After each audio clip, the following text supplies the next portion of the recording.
value, what's called the Friedman doctrine. And there you would argue that this is a certain interpretation of law, but also that norms, etc., have developed around that. Now, alongside this, there were a lot of debates and discussions around corporate governance, and codes developed, particularly ensuring that the executive board acted in shareholders' interests. And there were a lot of good things came out of that. Pay and remuneration, excessive pay was curtailed through a variety of changes to governance processes. And arguably, and again, another focus of interest and debate is how the finance system potentially reinforces through short-termism requirements for short payback periods, making it difficult if you are an organisation perhaps to look at some of those wider impacts and engagement that you could be doing, as well as investment. And if you think about it, for a just transition or any transition, we're going to need to have more investment, and equally there are questions around whether or not people are being recompensed appropriately. So this is a difficult one.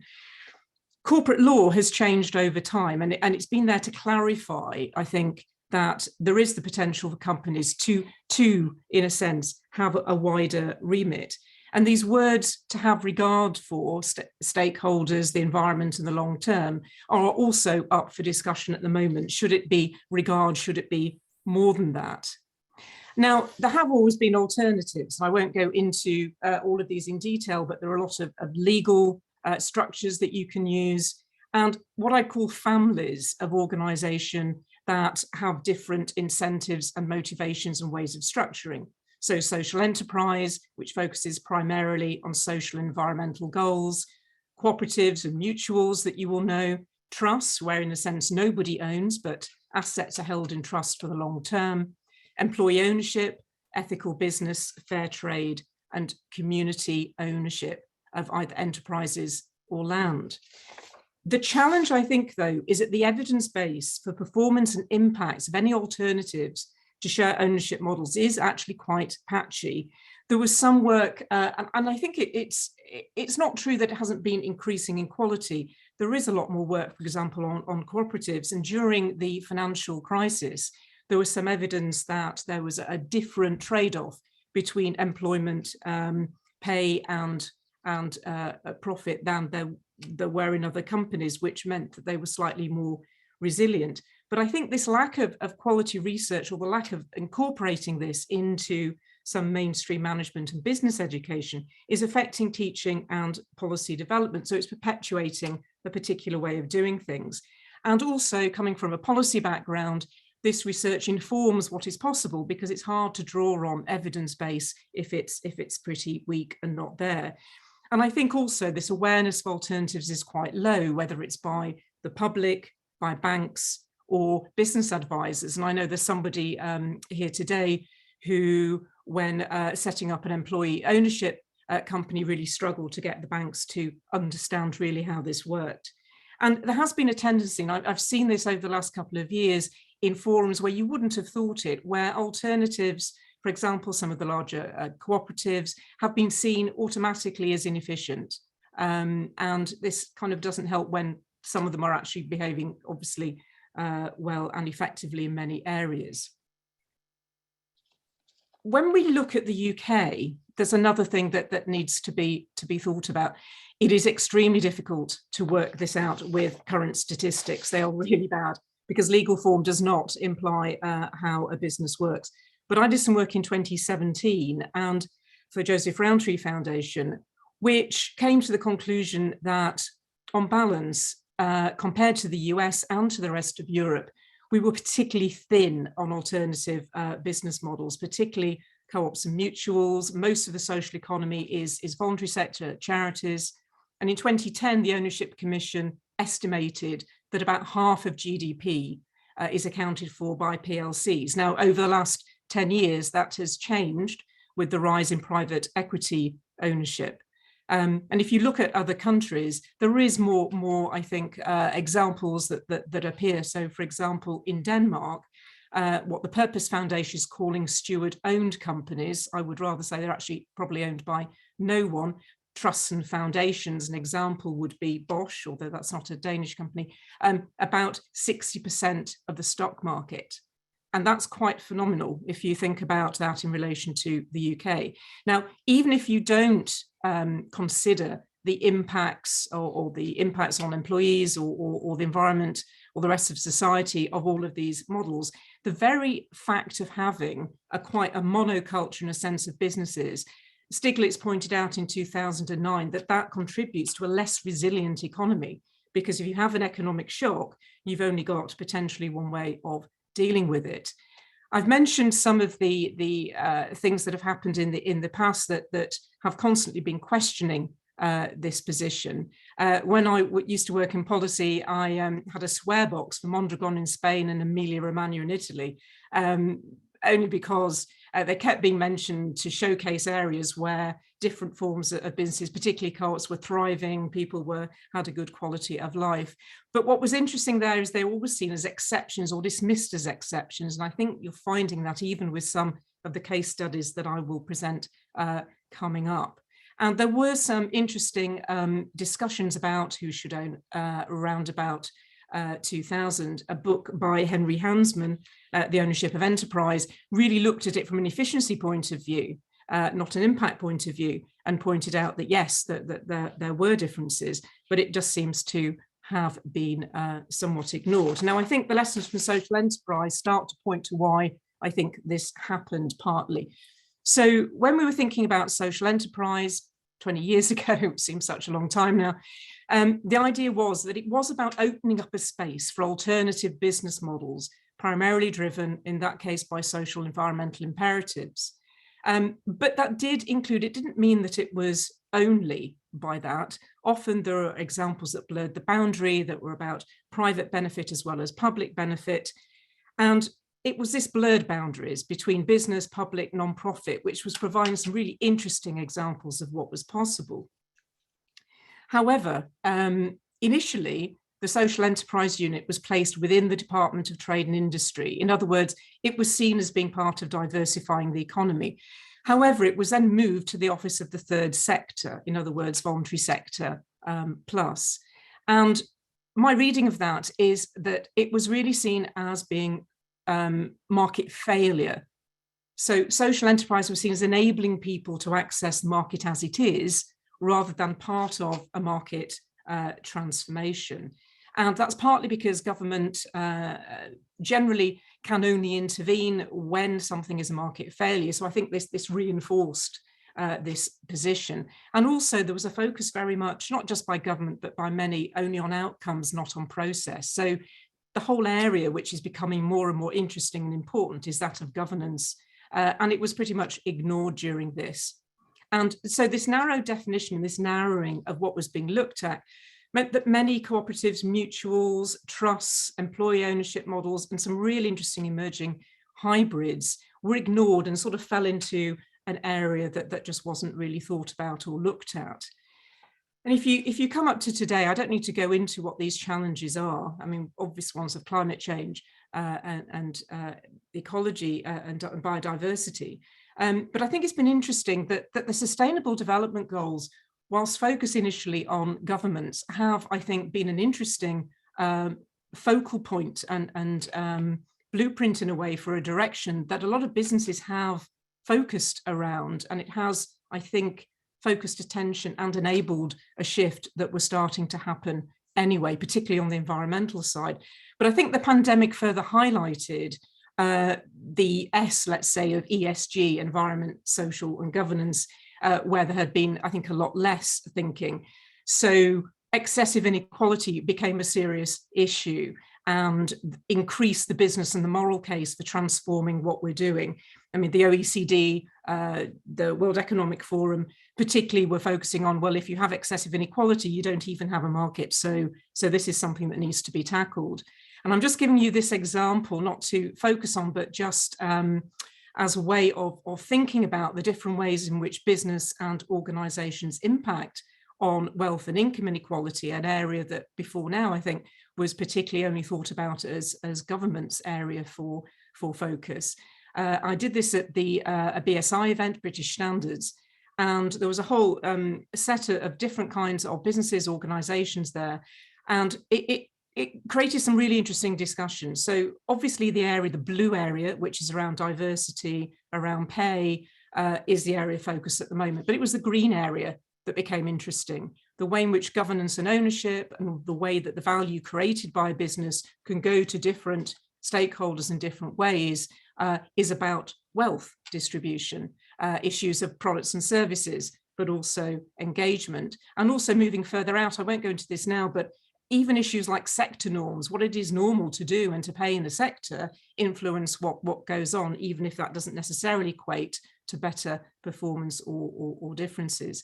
So there have been a lot of corporate responses to this, and what I call corporate social responsibility plus, moving from the CSI function in a way right through into the C-suite, so that you're getting chief sustainability officers, for example. And this idea now of stakeholder capitalism, where that will lead, who knows, but this is now being promoted. And purpose-led business, like I say, the future of the corporation. I define this as producing profitable solutions to the problems of people and planet, not profiting from problems themselves. So it's about aligning public and private value. And then obviously you've got B Corps arising, which are certifications of impacts, positive impacts on social, environment and governance. And this interesting area of social value, particularly for people involved in government here, but wider, is that social value started, interestingly, because social enterprise wanted to say, well, actually, we can deliver more value than just the contract, and that needs to be recognised and incorporated. When the Social Value Act came in, this applied to everybody who was selling services and now increasingly goods to government. And this has created something which has started to shift, I think, into mainstream business, to look at that wider value created, very similar in a sense to shared value, something that you may have come across within some of the business literature, and also total value that Arup has been developing. And the social economy and alternative business responses have also been quite there's been quite an impetus, I think, recently, particularly where this has been recognised as being important for local economies. So Greater Manchester set up a cooperative commission, partly because I think they were slightly embarrassed that the area that Rochdale, which created the cooperative, had very few. But the act of the commission was interesting. It didn't just focus on how do we get more co-ops, but started to think really radically about what would happen if you had relationship-based contracts, not just transactional, or thinking about secondary co-ops to support people who are self-employed. And there's been a lot of focus as well on local economies, particularly in Wales and Scotland, looking at what it takes for people to get more control over their area, part in the sense of the levelling up agenda, and a lot of shared assets, and whether or not that enables wealth sharing within an area. What's interesting is something called ecological businesses that I want to explore more, but it's hard to get examples. There's a lovely example of a brewery, which I hope still exists, that will only produce if the ingredients are available within a certain circumference of where they are, which is quite interesting because that's bringing in limits. So if you think about the planetary boundaries, which we've all seen as being that outer limit in a sense to what we can do within the economy, they're actually operating at a local level within the local limits of the land. It's a very different way of thinking about business, I think. I'll come to some of the other ones later, but I think this idea of the fourth sector that's coming is, for the points I mentioned about social enterprise, a little bit problematic, because it's, again, saying these things are other rather than something which should be kind of part of what we do. So I just want to look at some case studies which are very much part of the economy. They're not something to one side. They can't be seen as being about market failure, to showcase some of the challenges being addressed by different ways of doing things. So Arup very much is tackling the challenge of sustainable buildings and infrastructure. So they're professional services for the built environment. Now, they aren't shareholder owned, they are owned by trusts. So pretty much an employee-owned company. There is an employee trust with non-voting shares and a charitable trust, which is voting, presumably holding the values, which underpin the culture of the organisation, was set out in 1970 by one of the founders of Arup when they converted to employee ownership. And the way that this works is that profit is distributed across the group, not through the trust actually, but across all of the operating companies, because it's pragmatic to do that. There's no, we must do it this way, that this was felt to work for them, and also to align incentives so that no geography is competing against any of the others. And they're pretty much clear for themselves that this has enabled them to think for the longer term. It has allowed democratic and accountable decision making, and not having this threat of takeover assures their clients. We can also then look at another example, which is in care. So here the challenge is a little different. It's about providing quality and trusted care, as well as decent pay and decent work in an area which has been in the news and has been pretty difficult. So what Northwest Care Co-operative is doing is using a service company, NWCC Limited, which supports unincorporated small, what they call human scale, multi-stakeholder cooperatives, which are owned and controlled by the members. That is a mouthful, I recognise, which showcases kind of what is necessary to bring these things to fruition. And the three groups involved are the users, people who receive the care, supporters, friends, family, advocates, and employees who are personal assistants. Now, the reason this has happened is because direct payments or personal health budgets, which people in need of care can use, are quite difficult to manage. It's hard to find trusted personal assistants. It's difficult being an employer, particularly if you might have problems with, say, learning disabilities, and it's difficult for personal assistants to get secure work. So the way this works is that a service company provides the economies of scale, reduces the costs, enables personal assistants to work together in self-managed groups. There's very much a kind of cooperative approach to how decision-making happens. And the founder, in conversation with me, said that this was really also about shifting away from a hierarchical approach to service delivery to a more distributed leadership and to relationships, not transactions. They don't want to access external finance, they want to grow through investment. However, I'm just going to give another example in the same area, Equal Care Co-op, which has a different challenge to securing pretty much the same end. So Equal Care Co-operative are a multi-stakeholder platform co-op. Now, a platform co-op is a technology platform that is enabling, in this case, personal assistant care providers to match with people who need to have that care. And by doing that, again, this is about lowering transaction costs, but enabling relationships through smaller teams and supported by what they call circles to create a much more a community of care, in a sense. And again, shifting to mutual relationships, not a hierarchical delivery. Now, what's interesting about this is they were initially funded, and this is the startup journey. Everyone always thinks about case studies as one-offs, particularly of this kind. But their development's been hard because they use grants and loans initially, and then community shares. Now, if you're a co-op, a community share means that there is no increase in the value of that share. You can get returns in the sense of some dividend return, but you can't get, or an interest payment, but you can't get value from the share sort of enhancement in value.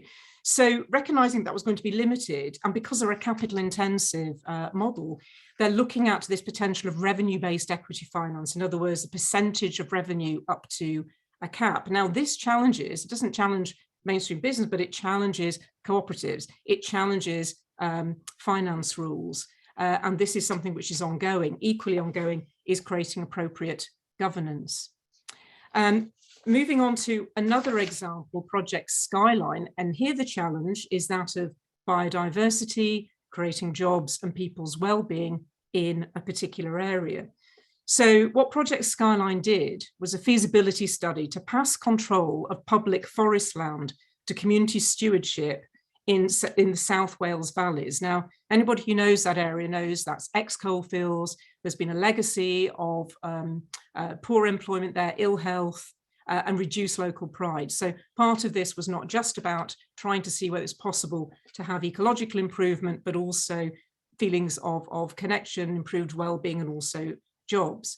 And what's interesting about this, again, this wasn't about transferring to community ownership to enable this to happen, but thinking about actually, because there are liabilities associated with the land there because it's ex-coalfields, to shift to a stewardship model, which is transferring power and control through a long-term lease. And also what's interesting is the Future Generations Act, I think, has focused attention in governance of this form, particularly on stewardship, of the longer term. So if you think about mutuals and co-ops, for example, they're about stakeholders in the here and now. It's got the same problem as democracy. How is the future to be represented? Do they have a vote in this? So interestingly, this model kind of starts to address some of that, but is hugely about engagement as well. Café Direct, now you've probably heard of Café Direct, but most people don't know that they're in fact a PLC, and their public shares are listed on FX. And the way that they maintain their mission, which is obviously to ensure in their case that the primary producers of the coffee are appropriately recompensed rather than being at the end of the supply chain and actually receiving very little after everyone's taken their cut on the way down. They hold that with what they call a guardian share. Now, a guardian share is a form of golden share, which disables any owner from being able to take over and change the mission. And they're also a B Corp. Glas Cymru is, again, a different example. And the reason I'm using the different examples is because there is no one way, and it's all about what are you trying to do and what and how could one structure. So Glas Cymru is a company owned by Guarantee, which owns, and I'm not even going to attempt to pronounce the original name of Welsh Water, but the way that this happened is there was a discussion about whether or not there should be a mutual or a non-profit. And for the reasons I touched on in the last example, the decision was made to be a non-profit in a sense to have that stewardship over time. Again, because of that, they can't have shareholders, but they believe that even though obviously it's a very capital intensive industry, that they can fund themselves through retained surplus and bond issues. And they have members of the board appointed by an independent membership panel to create that governance in a sense and stewardship.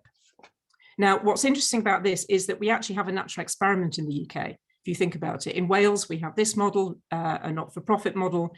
We have in Scotland a more municipally owned and linked model. But in England, we have more of a classic shareholder model, although with lots of differences. So Anglian Water, who have committed to having and focusing on purpose in their activities, is privately owned. And they do admit that the shareholders are very supportive of the way they're going, and be interesting to see whether that stays over time. And now I'm going to spend a little time on Riversimple, because Riversimple is an area, because often with a lot of these business models, the manufacturing and circular economy area, which is a big challenge, it doesn't always get as much attention. I mean, there are some, but this one is quite interesting. So they're trying to develop a hydrogen-powered car as a service, not a product, so classic circular economy principles, but using distributed manufacturing. Now, that means that you can manufacture all over the place as long as there's a market, rather than having a central manufacturing point, which, if you think about it, is quite important for distributing wealth and jobs. Now, you would think that will be enough, but they've decided as well that they need to think about the fact that the business model and corporate governance needs to change for the 21st century. So the way that they're structured is, again, very different to some of the others. They do want to stay as a shareholder company, and the board of Riversimple Holdings Limited, in that case, is there to balance the benefits to 6 stakeholder groups who own the company, and these are the environment, users, staff, neighbours, investors, and commercial partners, and they're represented by 6 custodians. Now, these are all non-profit companies which hold the voting shares. Normally, you just have one board. There are exceptions. You sometimes have in Germany supervisory boards with employee involvement and other stakeholders. But they want to use something called a compound board. I'll put a link at some point, but Shan Turnbull has very much spoken about this, where you're diluting the power of the operating board through something else. They have something called a stewards board. They have external investment because they need that for capital. This comes through Seeders, which is a platform for people to engage with, and they hold non-voting shares. So again, playing around with the structure, very flexible structure of a normal shareholding company. And what they've done is, because they've had a lot of publicity, they've also been influencing ISO standards on governance. And again, their focus there is on network management. So interesting for you to think about, not hierarchy. Again, I mean, this is obviously happening within many businesses, but very much in these examples. I won't dwell on the diagram, it's there for you. It helps to explain what is actually quite a tricky model, and I would recommend you look at their website further. And the final example is one that Friends Probinet Foundation are a founding partner of. Now, Project Snowball is a mission-led multi-asset fund.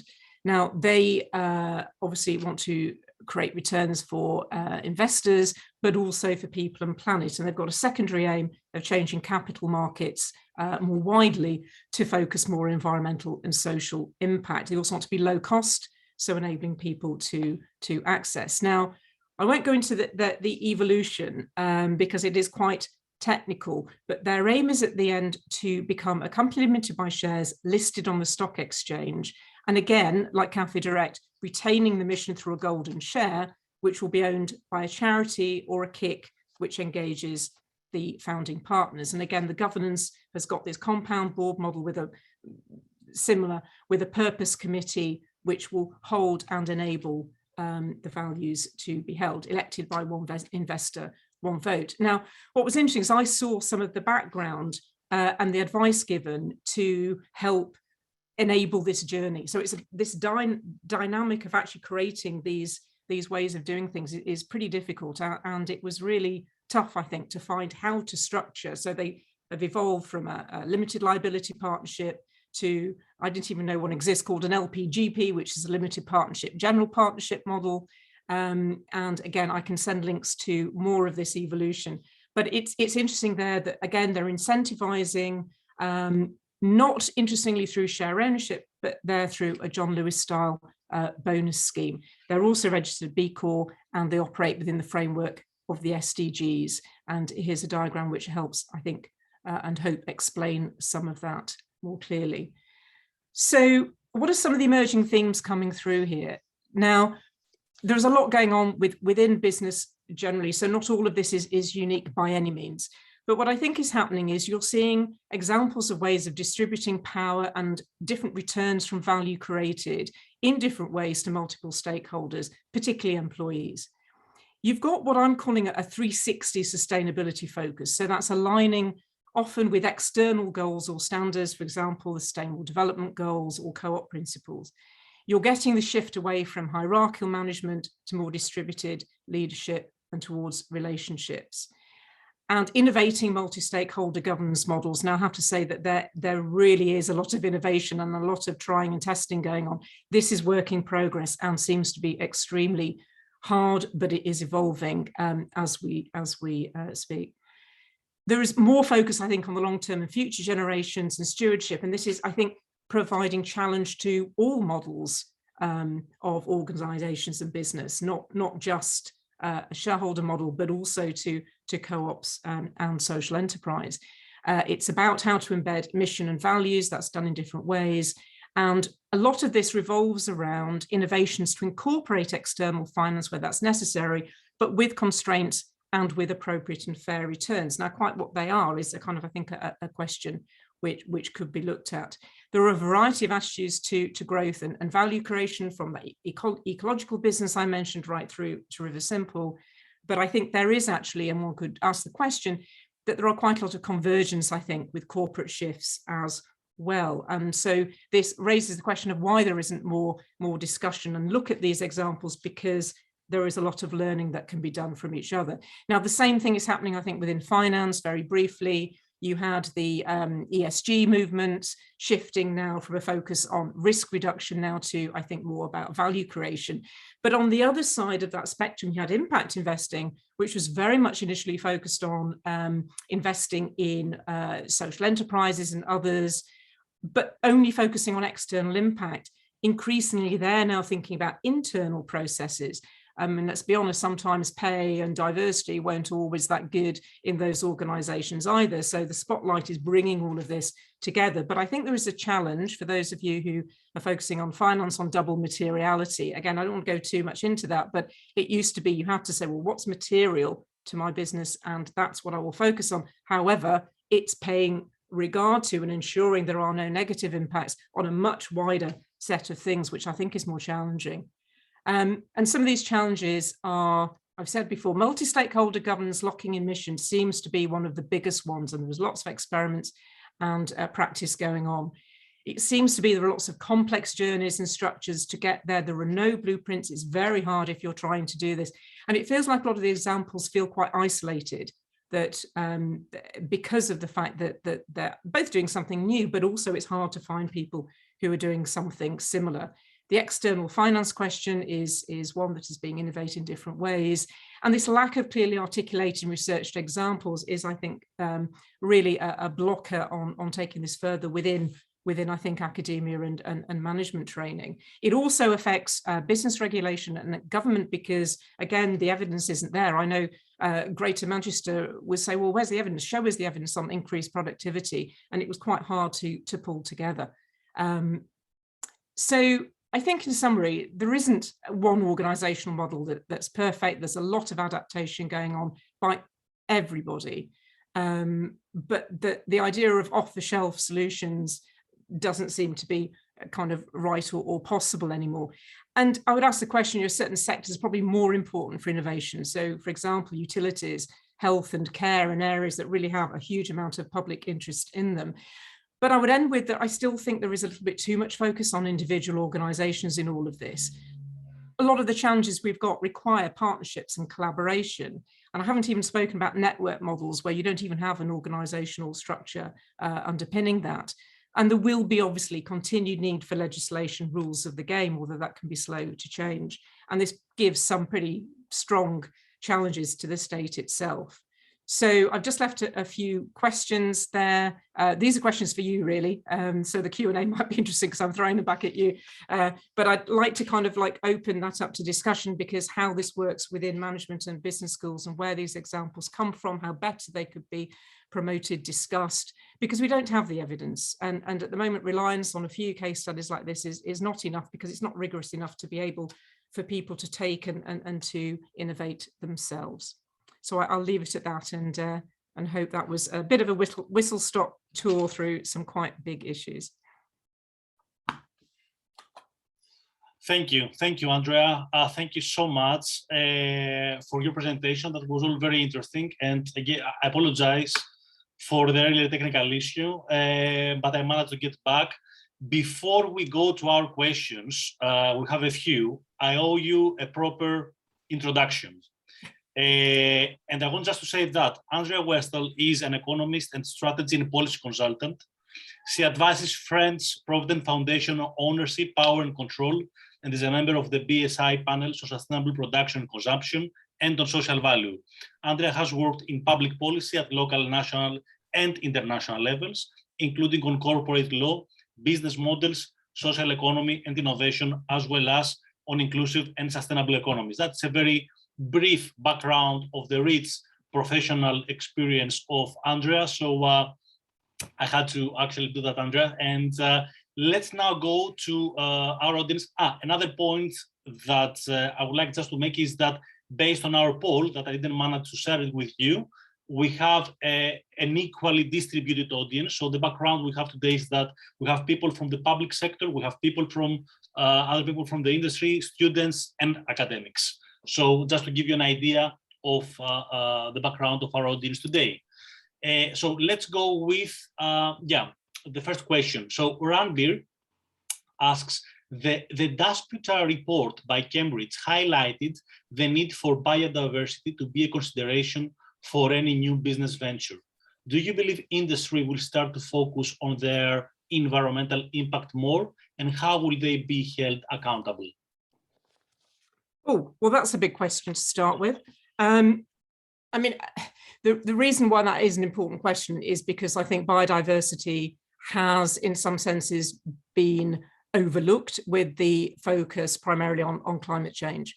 And the issues of biodiversity absolutely do need to be involved for all businesses. I think it's a very difficult area. I think climate change, in some ways, there's a lot of tools out there which enable businesses to think through how and where they can both change what they're doing and report on it. With biodiversity, I think it's a little different. These are starting to develop. I can get some links and circulate them afterwards.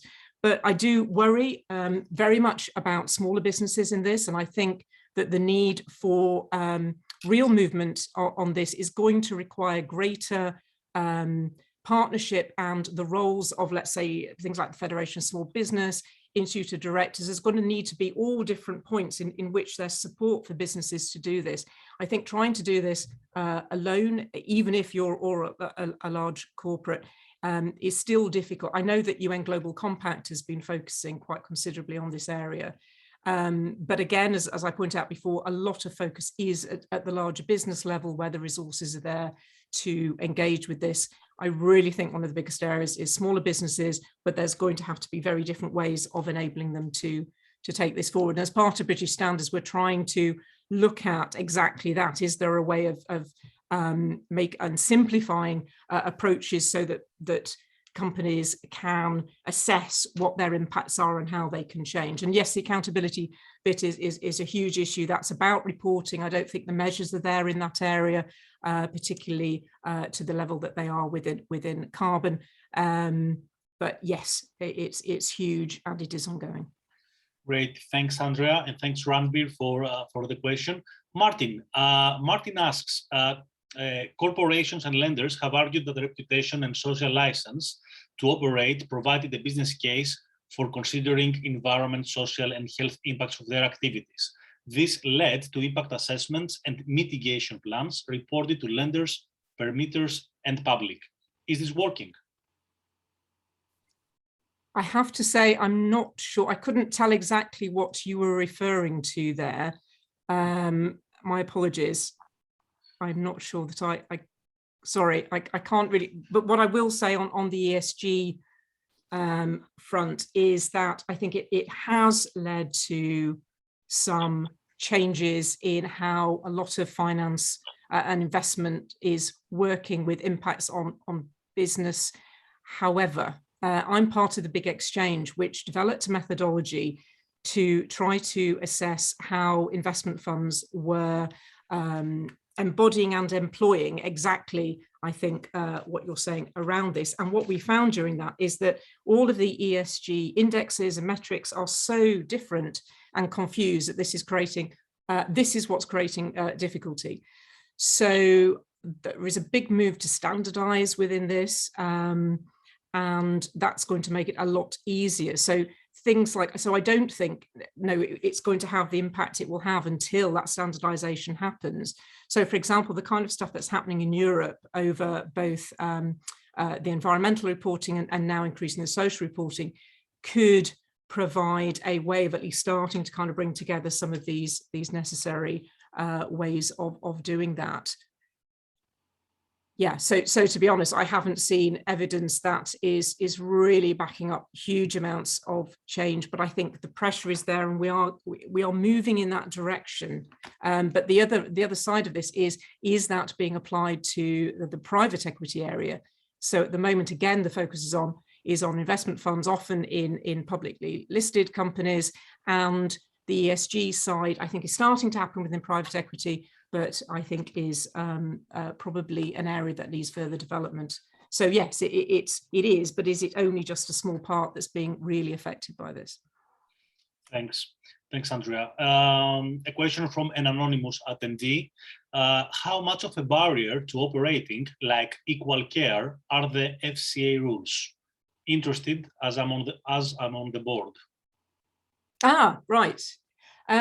Well, I'm still trying to get to the bottom of this, and in discussions with Equal Care and others around what this means. So there have been, and it was interesting actually, Victoria Mutual recently, I don't know if anybody saw the vote that happened there to keep mutual status. One of the challenges for co-ops and mutuals is accessing external finance. So when Equal Care has been developing their model, where they've realized that the model at the moment, which is community shares. Now, if you're a co-op, for example, you're not allowed to promote this as an investment opportunity, in other words, as a speculative investment. So they're often seen as supporters. So they're bringing finance in, but also often support. And this happens in a variety of models, I think, within co-op housing as well. The challenge that Equal Care have got is that they want to use this revenue based approach, but it requires, I think, both that it needs to adapt some of, I think, the co-op articles of association, but also, I mean, I'd rather you spoke directly to them rather than me try and translate where they are. But the conversations have been along the lines that this has proved quite difficult, both in how it's promoted, but also that it's challenging the normal way of looking at how mutuals and co-ops use and access external finance. So I'd like to follow up after with you, and it's something that I was actually thinking of organising an event on to really get underneath this, because it may be some of this is practical, some of this might just be interpretation, but some of those examples that are, let's say, pushing against the boundaries of what is possible and struggling, I think are unearthing what you know, it's the Rumsfeld, isn't it? Unknown unknowns that are coming up as it's going ahead. So I don't think anyone knew this before. I think it's just as people are innovating, these are happening. So let's have that conversation. Please do send me a link and we can take that further. Yeah, by the way, Andrea, because we have quite a few questions and very positive comments about your presentation and your masterclass, I would like just to ask you if there is any contact, any way to contact you, anyone, if they want to follow up with any question. Would you like to share with us your, I don't know, your email address or a website or something that? Yes, I will just put the easiest email in the box, but I think what might be useful is, obviously, I think you'll probably be circulating slides afterwards. I could add a few links and contact details there as well. That might be the easiest way to do it. Okay. Yeah, I'll put my email in here now, but that's the best way, actually. Yeah, just because to capture. Yeah, sure. So in the meantime, I'm just going to, because we still have 5 minutes left, to David's question: are there any research projects underway to evaluate these alternative business models from a holistic perspective, like social, environmental, customer, employee satisfaction, as well as results and the traditional financial / productivity / efficiency measures? A very good question from my point of view. It's a very good question, and this, unfortunately, is the reason for doing this masterclass, because no, there isn't. And that is the question I want to throw back to business schools, management schools, etc., to say, why not? And how can we enable that to happen better? So doing public policy and having to do public policy around a lot of this area, it has actually been quite frustrating that research isn't there. And you tend to find, so what it is, and it's having to kind of grapple with, and again, people who are involved in policy on the call will know this, is accumulation of case studies, which are, and the danger there is you get the tyranny of the positive case studies, which doesn't really get into the nuts and bolts of it. But so, for example, with employee ownership, and I know somebody's on the call who has, or knows somebody who's had this problem, that with employee ownership, there is a lot of data within the US that in certain circumstances, in certain ways of doing things, there seem to be increases in productivity, there seem to be increases in job satisfaction, etc. However, that evidence is not accepted in the UK as much. Now, again, getting underneath why that's the case, why the Treasury doesn't look at that, I'm not sure. But when we did the work for Joseph Rowntree Foundation, trying to get this data was really, really tough.